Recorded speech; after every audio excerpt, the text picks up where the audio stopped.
Voici un petit récapitulatif sur l'entropie d'un gaz parfait. Nécessaire, indispensable pour faire les exercices. Je rappelle que la chaleur élémentaire ΔQ, ou en fonction des variables T et V, c'est écrit CV dt plus L dV. Ça, c'est le cas le plus général. Il faut apprendre ça par cœur.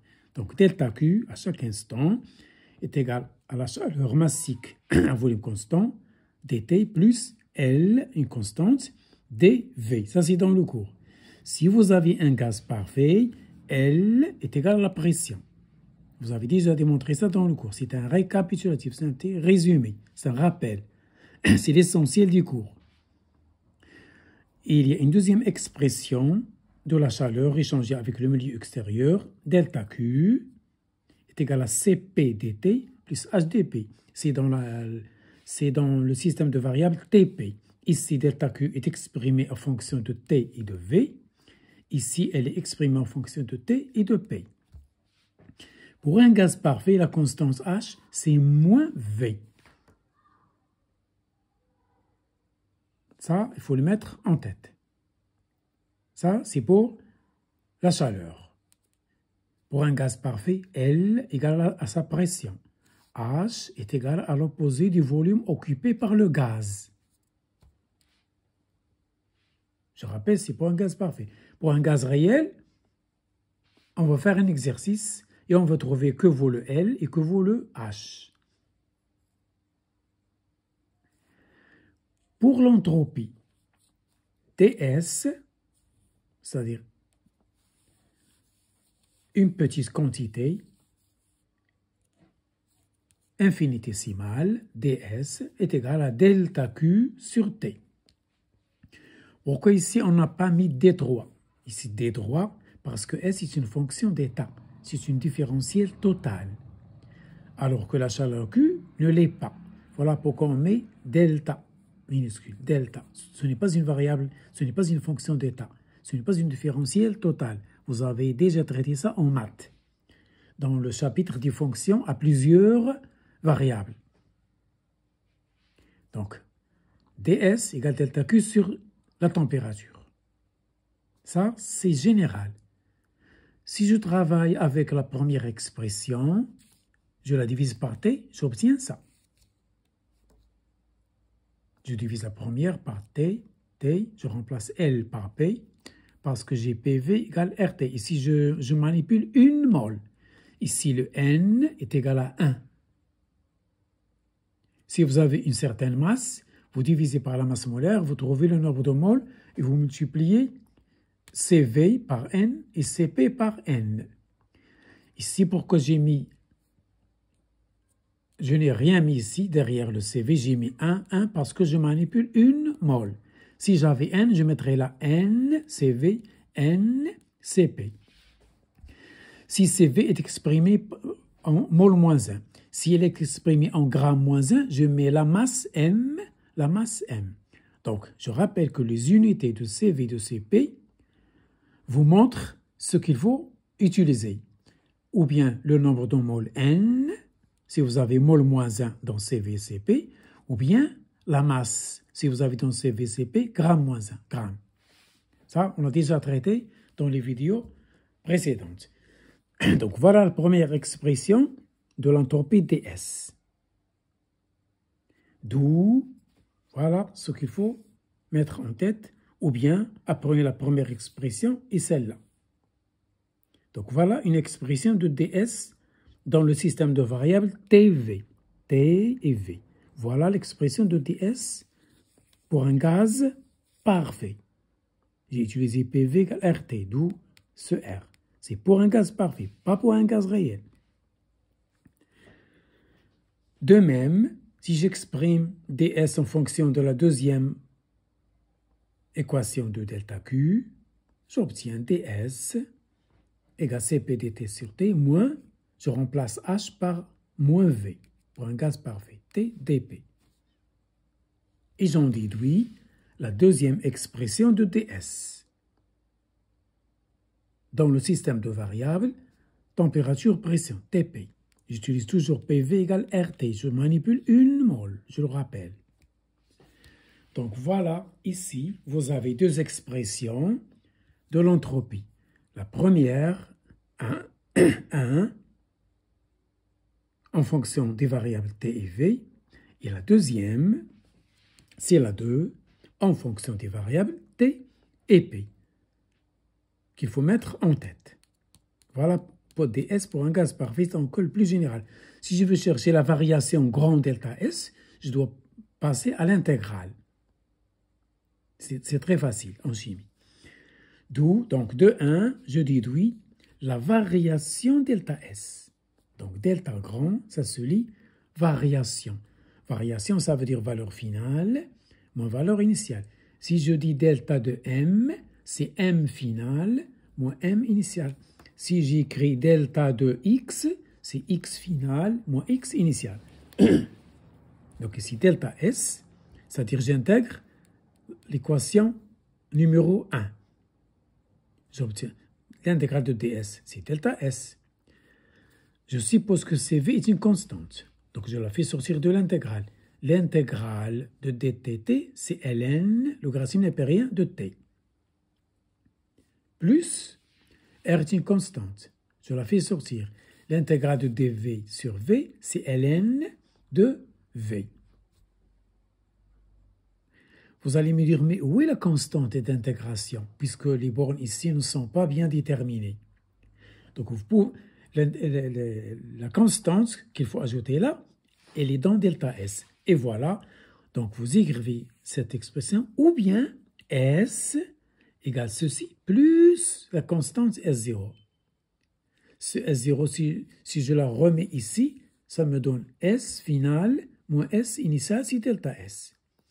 Donc, si on veut demander la variation de l'entropie, c'est cette expression. Si on veut demander l'entropie S, c'est celle-là, avec la constante S0 qu'on peut déterminer avec les conditions initiales. Donc, voilà mon S, il s'écrit, je peux le réécrire sous cette forme. Pourquoi je fais ça? Pour faire apparaître le gamma. Le gamma, vous le connaissez, c'est le rapport CP sur CV. C'est dans le cours, je rappelle. C'est un petit résumé.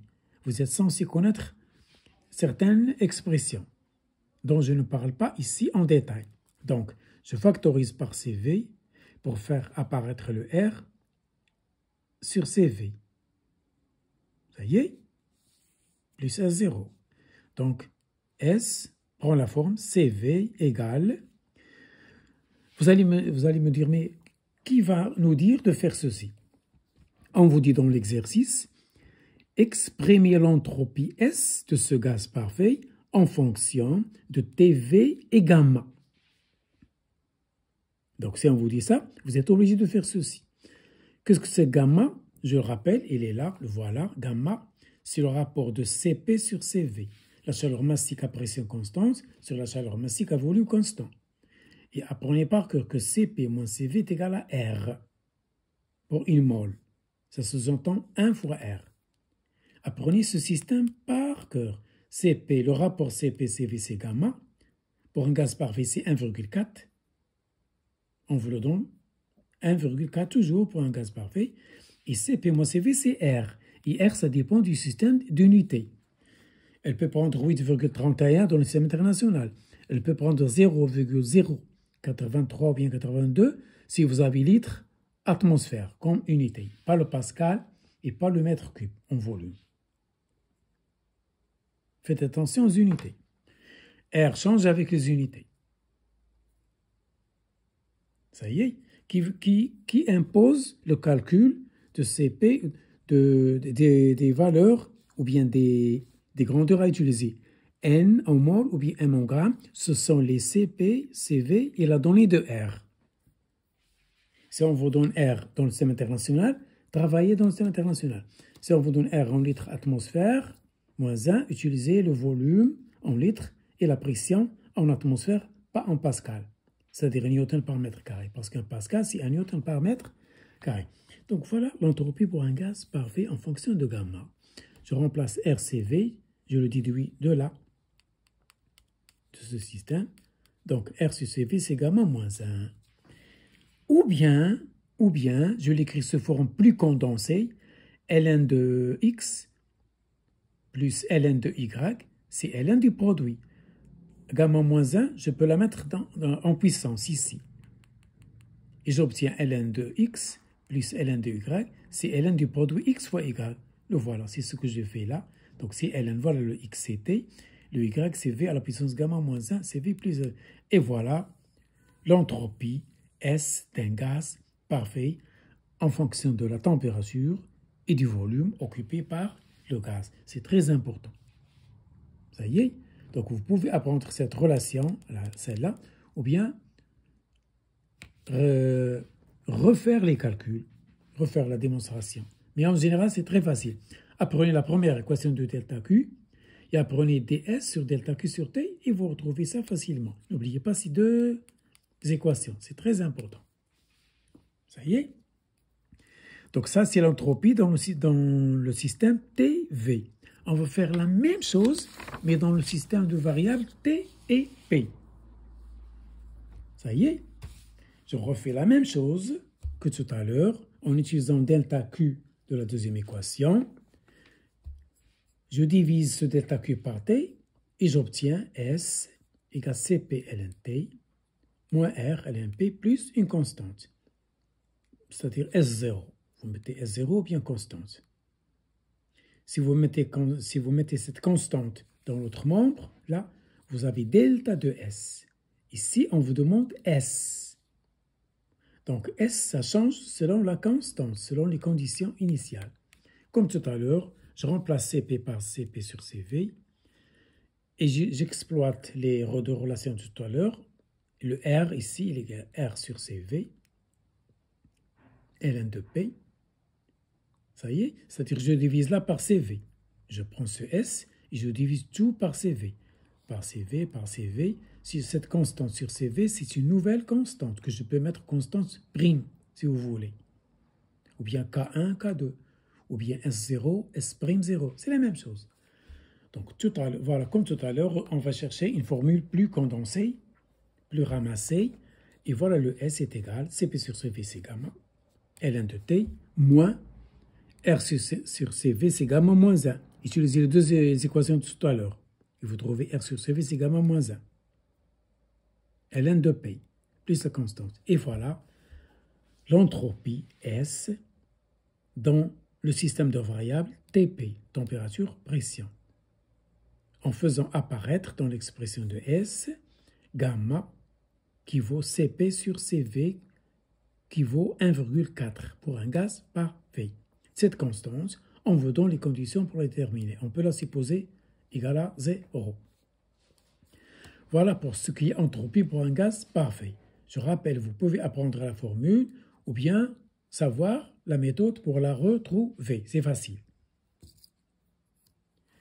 Et comme remarque, pour achever cette vidéo, vous avez déjà appris des relations pour des transformations d'un système thermodynamique adiabatique et réversible. Donc, pour des transformations adiabatiques et réversibles, vous avez déjà des expressions qui sont TV gamma moins 1, ce produit est constant, T à la puissance gamma, P à la puissance 1 moins gamma, et aussi une constante. Comment on peut déduire ces deux relations? Il suffit d'écrire ds puisque c'est adiabatique. C'est-à-dire Q égale à 0, puisque c'est réversible. ds égale delta Q sur T, puisque delta Q est nul, c'est adiabatique sur T. Donc ds égale à 0. Égal à 0, ça veut dire réversible. Égal, c'est réversible. 0 parce que c'est adiabatique. Donc S est une constante. Si S est une constante, de la première relation de S dans le système TV, vous déduisez que ce produit est une constante. Et de la deuxième équation de S que l'on vient de voir, vous déduisez que TP est une constante. Et ces deux relations, il faut les apprendre par cœur. Chaque fois que vous avez une transformation où il y a deux mots, adiabatique, réversible, vous avez le droit d'utiliser ça. Qu'est-ce que cela signifie? Cela signifie que T1 V1 à la puissance gamma moins 1 égale l'état de T2 V2 à la puissance gamma moins 1 est égal à l'état T3 V3 gamma moins 1, etc. C'est ça ce que signifie une constante. Si vous avez deux états, vous avez le droit d'écrire dans l'état 1, T1 V1 à la puissance gamma moins 1 est égal à T2 V2 gamma moins 1. C'est ça ce que signifie égal constante. La même chose pour la température de la pression. Ça, il faut les mettre en tête. Mais attention, il faut que la transformation soit adiabatique et réversible. La prochaine fois, on peut faire des applications numériques. Et voilà.